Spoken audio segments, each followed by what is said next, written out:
Well, hello there and welcome back to the Cozy Club, my friends. Good morning, good afternoon, or good night, depending on what time of the day you are watching. I want to welcome you guys back into the club, and I'm excited for today's video. I wanted to give it some time to properly have T9 digest, and if you guys missed yesterday's video, you know exactly what this guy on the screen next to me can do at T9.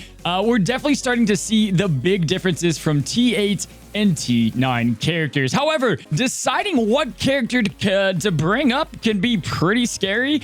There's a lot of characters to choose from. Do you pick one that helps you in Club Conquest, PvP, or the raids? Well, on today's video, we're going to give you all the answers of the best T9 characters for each and every faction. Now, as you go through the siege on Olympus and you get the raid rewards that is T9 gear, it is not your choice. You can use the raid coins to purchase this gear, but for the most part, it's going to decide what the gear is for you, and that's why I wanted to not do a straight 1 through 20 list of the best T9 options. I wanted to give you guys options. I wanted to show you the top 5 with each faction so that it can fit more of your rosters out there. We're going to be looking at a ton of things like raid viability being the highest priority. After that, PvP is going to be pretty important as well, followed by the abilities and the stat upgrades that they get. When you look at all those combined, we were able to find the best T9s within the game. So on today's video, we're going to go ahead and jump into the top 5 for each faction. A couple factions having a little bit more than that. If you have not already, guys, subscribe to the Cozy Club today. And if you want to get ahead on any guides, news, and any graphics I do, follow me on Instagram. You can check it down in the link below. Guys, we've been growing like crazy on there. Probably going to do more giveaways. It's been a blast. But with all that, let's go ahead and hop into today's video, looking at the top T9 characters for every faction. Now, Cozy Club, as you guys know, T9 and the resources to take your characters from T8 to T9 is very scarce, which has a lot of people scared and they don't know who to take up. And it's going to be important that you take up the right people. I know a lot of people out there don't even have access to T9. Heck, it may be way distant in your future. However, let me go ahead and tell you guys this is still very relevant to you because T9 dictates everything below it, right? And so you want to make sure that you're investing in characters even at T6, 7, and 8 that are going to be good in the long run of your playthrough in the game so that you don't put any resources on unnecessary characters. Most characters have somewhat of viability across the game now, but some are much better than others. Ian being a perfect example of someone that goes from like a 6 to an absolute 10 stud. Now, you could skip to the end of the video and just check out the full graphic. I'll put that on Discord as well. However, we're going to explain why you want to take these characters to T9 and if you have other roster characters that complement them. And so be sure that you guys listen through why we're taking up and select these characters to get the T9 recommendation. Now, we're going to start out with our first faction, jumping into the Kingdom faction. Probably one of the hardest to recommend just 5 characters for T9. There are a lot of characters to go through. I don't know if we'll touch on every single one and every reason why to take them up to T9, but we're going to do the best to hit all the highlights. If you want to see a highlighted recap of a more in-depth approach, go check out my Twitch stream from yesterday. We really jumped into a few factions and really dived into why they are the best choices. Now, starting with the Kingdom faction, we're going to take a look at none other than coming in at our 5th spot there from bottom to top, Shan Yu. You guys can see we have a vertical stacking row here with the graphic. The blurred out characters, we're going to go one by one. Characters towards the top are going to be the better characters to take to T9, and the characters towards the bottom are still going to be very solid selections, but we try to stick to only a few per faction. Now that you've seen the graphic, let's start off with Shan Yu. Now, Shan Yu feels like he has a bit of an outdated kit, but because of his leadership ability and the speed he gives to Kingdom, no one has outmatched that thus far, and with more Kingdom characters like Maleficent and Evil Queen, he is a fine option.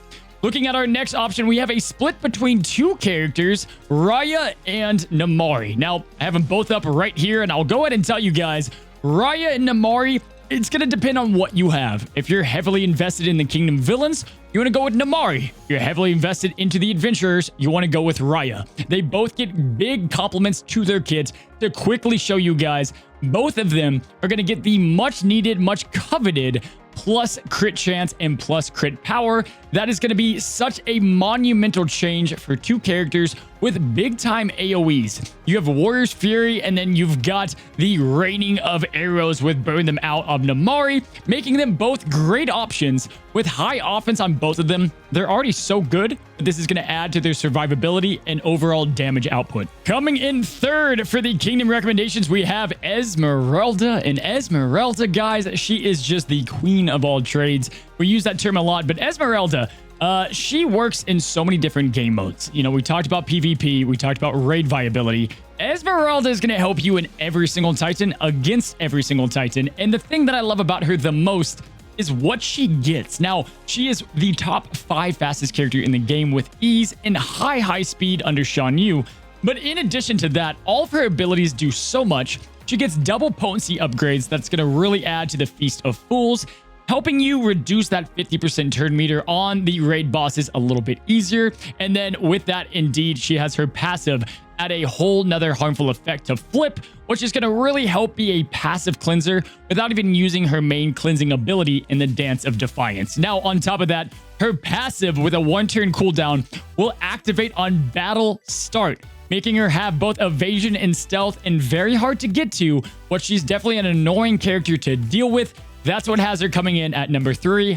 Highly recommend Esmeralda. She's going to be a banger of a character. I cannot recommend Esmeralda enough. She helps out on so many Titans in so many different phases, and in PvP, she's a monster. Next up, we've got Beast. He's going to be coming in second for the Kingdom characters, which only leaves one for the first place position. Beast arguably easily could be the top character recommendation. Guys, Beast is going to be getting even more offense, even more health, and he's not going anywhere anytime soon. And let me tell you guys, truly, he is going to be like meta-proof, essentially. Because he gains turn meter and because this is a turn-based game, Beast will always be relevant. High health, high offense, high defense, and then you get yourself a great basic attack upgrade. Now, I did already mention this on the Ian video, but we're looking for characters that you don't have to dump in Delta Ruins, because at the moment, we don't know how often they're going to come by. I don't know how often and when they're going to make it free to play farmable, but Ian, it was a great example, just skyrocketing in viability by just taking him up. Namari, Raya, kind of the same. Beast needs a little bit of help, but he is a insane character for every game mode. And a quick honorable mention for Belle, I will put her somewhere on this list. Her passive Enchanted Mirror does get a 1-turn cooldown, making every other turn with her best ability spreading big time turn meter. This is going to be pretty massive as well. And first for the Kingdom of Faction is none other than Maleficent, guys. Go check out the video why you bring her up. She's one of the best, if not the best PvP character in the game. She's going to give you and net you giant raid runs, and so upgrading the dragon is a must. You add 75% damage. Her speed is through the roof. Look at the stats at T9. She's hitting 30,000 health. That's like tank level of health. And then crit chance, potency, tenacity. It's all through the roof. She's a no-brainer for the best Kingdom character, but many don't have her, so the other options can be great indeed as well. All right, so as you guys know, Kingdom Downtown Heroes, a little more difficult to place them because of the sheer amount of characters. You could argue Rapunzel and a few others for the Kingdom faction. Let's take a look at the Mythicals, and it drops off pretty quickly for them. We're going to go through them a little bit faster, but let me go ahead and take you guys over to the graphic here. First and foremost, we're going to be having coming in 5th and 4th, you're going to have Pain and Panic and Merlin. Now, Pain and Panic are going to be great because you can steal a little bit more speed, and they're just such a good counter. You can't be wrong to take them up and add them to your Machine Gun Hades teams. And then Merlin we have on the list mainly because Mr. Merlin here, his GOAT ability, Ready or Not, is going to add magic decreasing on raid bosses. That's going to be very clutch. But I will say, after you get through the first 2 Mythicals, maybe even the 3rd one, I would probably hold my gear for the Mythical faction. Better characters overall to take up. Let's take a look at the top 3. And at number 3, we've got the Horned King. Now, why take up Horned King? Well, they fixed something pretty massively on him. Frozone is able to really solo empower Titans by himself, whereas Horned King, he needs a bit more damage. And we're looking for teams that already, you know, once you've empowered a Titan, you pretty much have done what that team needs to do. And Horned King, you're going to add just so much extra damage on top. Really, the damage is what makes the biggest difference. The guy doesn't get any crazy ability upgrades, but I love that he gets even faster for an already lightning fast character, and he can pump out some pretty solid damage for an SC. Let's go ahead and do 1 and 2 together. Hercules and Hades are coming in 1 and 2, kind of both. And that's going to depend on what you value more. Now, Hercules, as you guys know, he's able to get to empowerment of the raid bosses already with ease. So adding a T9 is going to help your PvP massively. Although within the raids, you're still going to get solid runs with a T8 Hercules. Whereas Machine Gun Hades, he's also going to get great runs for you. I probably would give the edge myself to Hades. I think that in the long run, I like what Hades is going to do. I think that we have enough kind of Hercules counters out there with Maleficent and Ralph now. And I just think that Hercules' basic attacks and the way that he resets himself is going to be bonkers. I do like the ability upgrades on Hercules just as much, but the stat increase, getting extra evasion and tenacity for both of them. Fun fact, they received kind of a speed buff before the tier 9 update, and they both don't get speed pieces from the mythical pieces. So something to keep in mind, both great characters. You can't go wrong with either or. It just depends if you're more team villain or team hero. But truly, Cozy Club, between the two of them, like you upgrade both of them and then the other ones below them, it's such a big drop off. I would probably go and do like, if we were doing just Kingdom and Mythical, I would do like Maleficent, Beast, and Esmeralda. Then I would probably put Hades and Hercules somewhere in the mix. Next up, everybody's favorite faction, the Oceanics, guys. The Oceanics are such a unique faction. I talked about this on stream. The fact that they can just hang with the rest, a team crashing wave, we have several videos out on. However, you're gonna have to make some tough decisions, as there are tons of Oceanics to pick between. Which ones are gonna make the top 5 of the list? Let's go ahead and jump into exactly what the top 5 are. Now, starting at number 5, I think is gonna surprise a lot of people. It is going to be Prince Eric. Now, there's a lot of choices, but the Oceanics, they don't get a lot of great abilities or stat upgrades, and so you've got a pretty strong top 4, with Eric probably being the weakest link. Now, the one thing I like about Eric, just to quickly show, is Maritime Melody. In raids is going to be a great option if you're struggling. You're going to be able to get harmful immunity to adjacent allies. That's going to be huge for him on the Rock Titan, on the Ice Titan. Harmful effects are everywhere in the Siege on Olympus, so that will help. And then the speed reduction up to 50% is going to be just bonkers. You're going to be able to reduce the speed every 3 turns. Really, really clutch there as well.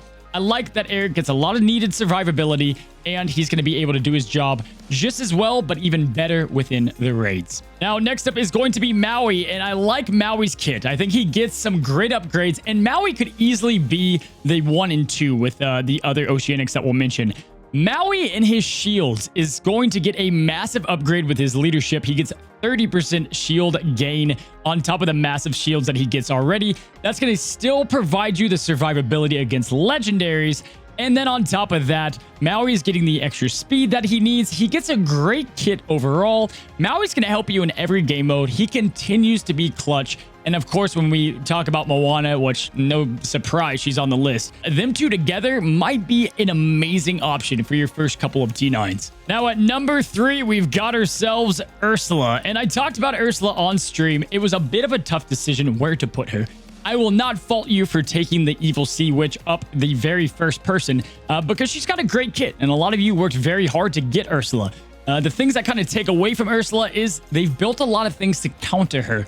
Tiana and Esmeralda both hard counter what Ursula does so well, but her damage and her mechanics are great. Extra speed and the offense is going to have her pump out buku ridiculous numbers. And then a little magic never gets an upgrade, but then you get a 50% base damage upgrade if you choose to use the deltas. It's going to be major, and the damage is going to be noticeably different, and her basic attacks also slap. Ursula is an easy decision for those that run the villains. Which brings us to number 2, Papa Gantu. Guys, it has been too long since we've talked about Papa Gantu. He still has those Air Jordans on. The guy is faster than lightning. For such a big cat, man, this guy is fast. Now, Papa Gantu, he gets extra speed. He counters, which, you know, when you upgrade to Gear 9, you're going to get extra offense, and then you're going to get some extra health. That's going to complement his kit as an offensive hybrid tank. Now, in addition, the best part of his upgrade by far is the theory craft potential of Galactic Armada. Now, I would hold off on Gantu, let the whales and the others test him out first to see if tactics to all teammates make a big difference. But tactics is the biggest, most important buff in the game. With only a few characters having access to it, like Olaf and Bubbles, you're now going to have Gantu that can spread it to the entire team, and it is going to be a big time of a difference maker. Now, I know we're all shocked, but number one is going to be Moana, and how could it not be, guys? Moana is simple. Moana fits in every game mode, in every single raid, whether it's the Forbidden Depths or the Siege on Olympus. Her paddle smacking is going up to a whopping like 40k a crit.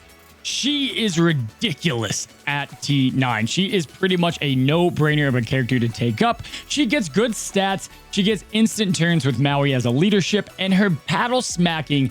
I don't know if you guys have seen slap battles or if you guys have come to the stream and watched us judge the slap battles. Moana would take the cake 9 times out of 10.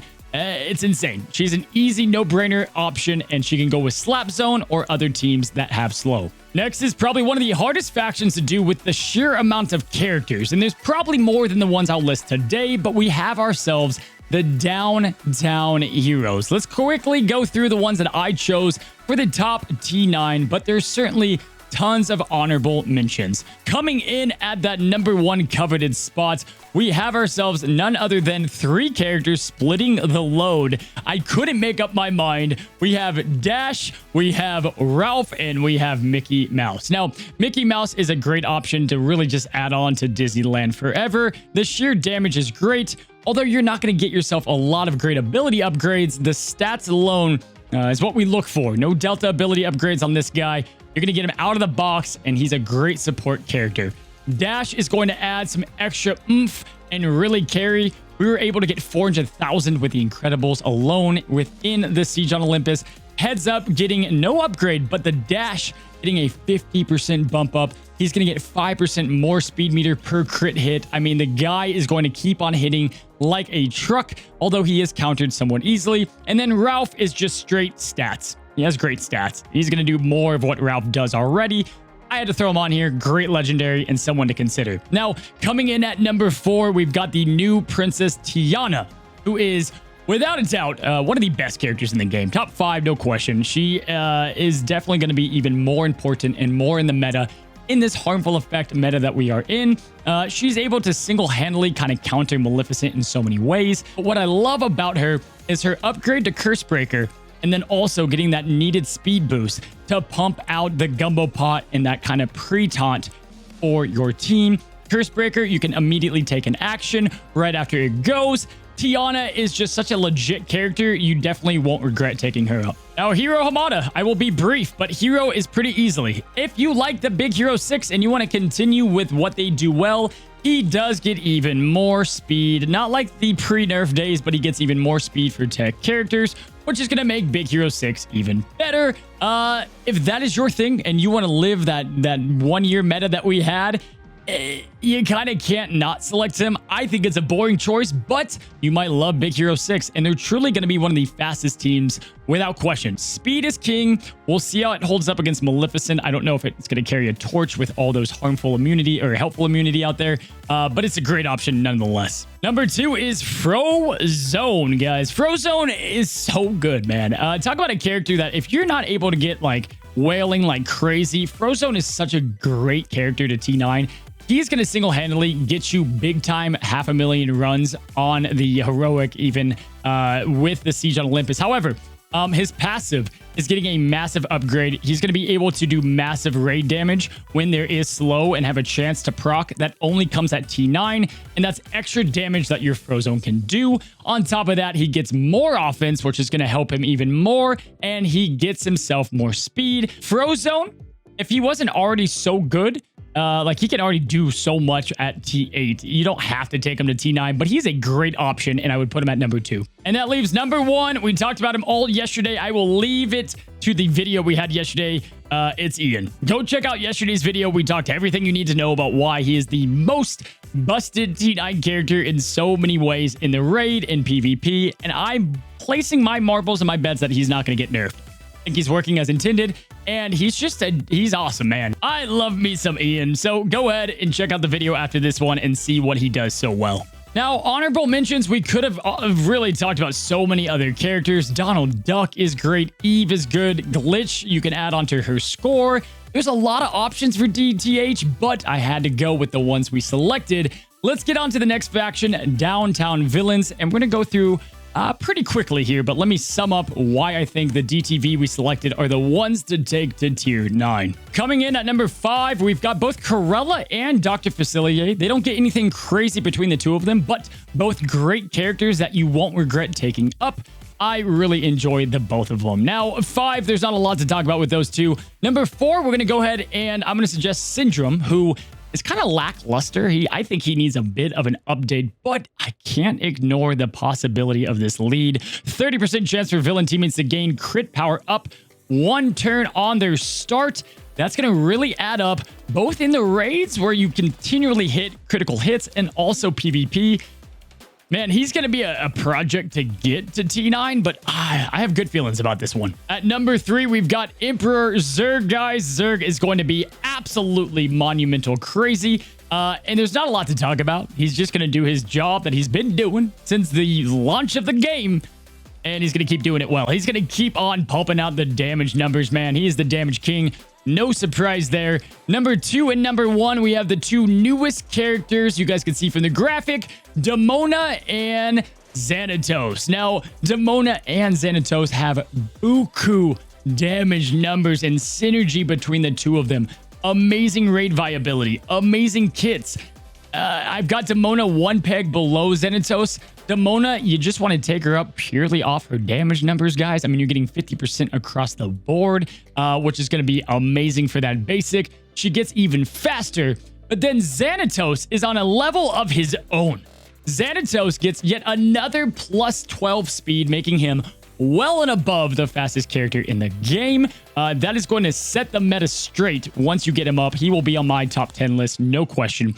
The Steel Clan, you've got the best summoned units in the game, and just wait till the video, but there's several reasons why Xanatos is going to be a game changer. His passive is going to get even more turn meter. The guy is just nuts, and I'm excited to see what else we can theory craft because I got some stuff up my sleeve, and I'm excited to test it out. And now, Kelsey Club, I know we're firing through these pretty fast. There's a lot of characters to cover.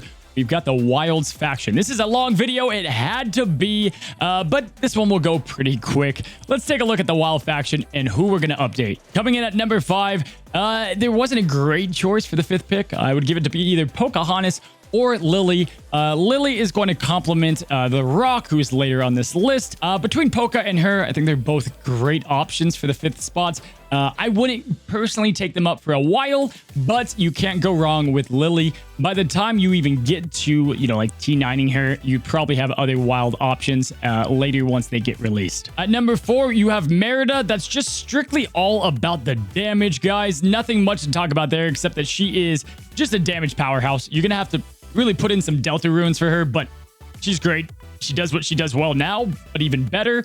And on those Princess momentum teams, you're going to carry heavily. Princess still very largely in the meta. Maleficent makes it a little bit more tough, but she can do the job just fine. At number 3, we talked about this so many times, and on stream, I just gave a full book of why I think this guy's so good. We have Shere Khan, who could easily, listen closely, be the best Gear 9 character out of every single one of them. We just don't know yet. And I put out a Twitter poll. I asked you guys, and I was going to do whatever y'all said.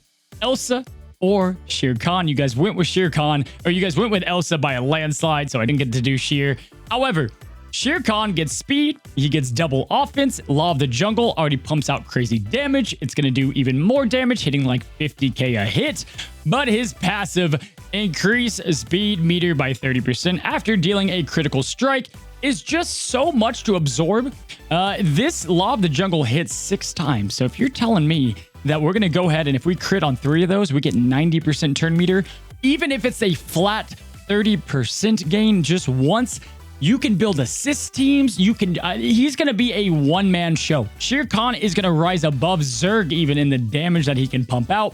It is single target, which is going to make him, in my opinion, the best raid upgrade you could plausibly have. PvP, he's still going to be phenomenal. But if you're looking at someone that you want to take up one character and they can carry a team, you're looking at Shere Khan. Okay, my next character, I've already have her almost done. Elsa is the second best character for the wilds that I recommend. Elsa, I have one piece on her. I will finish her tomorrow. I mean, Elsa, like, she didn't get a lot in T7 and T8, or T8 really when that came out, but T9, guys, she's getting a massive upgrade. Now, her basic that puts out the most damage is getting 50% on the top, and Show Yourself somehow is getting an extra 50% damage. Her best move, she's getting lightning fast speed, even more offense, combine Frozone, combine Elsa. You don't need a MasterCard or a Visa. She's going to get the job done by herself. I'll let you guys know, but it's hard to believe that she's not going to carry both the raid and PvP. Super safe investment. And then we will end it all with Dwayne The Rock Johnson coming out at number 1, guys. Dwayne, without question, I'm not taking him up because so many others are, and I want to test Elsa and Shere Khan. If I wasn't a streamer or I wasn't a content creator, Frank Wolf would be my first choice. If Frank is very exclusive, yes, I get it. When he becomes free-to-play farmable, put it all into Frank. His leadership gets a massive 5%, pretty much 50% upgrade to what it does already. You get 2 characters for the price of 1. Proxima getting a big upgrade as well. The speed is there. You know he's going to be needed for club adventurers, and he empowers without any hassle within the siege on Olympus. Frank the Tank will be our number 1 wild, and most likely our number 1 overall character. Right there with probably Ian and Maleficent and Beast. Those are all great options, and then Shere Khan could come there too. My friends, hopefully you enjoyed today's video. It feels good to finally get it out there. We've got T9 starting to enter the arena, and like I've said before, it's going to be a little bit before the tier list. If you skipped the video and came to the end, here is a full graphic of all of them one more time. And until next time, my friends, we got some good videos coming out. A raid tier list. I heard you guys want one. We will make one for you all. And, until then, stay cozy, my friends.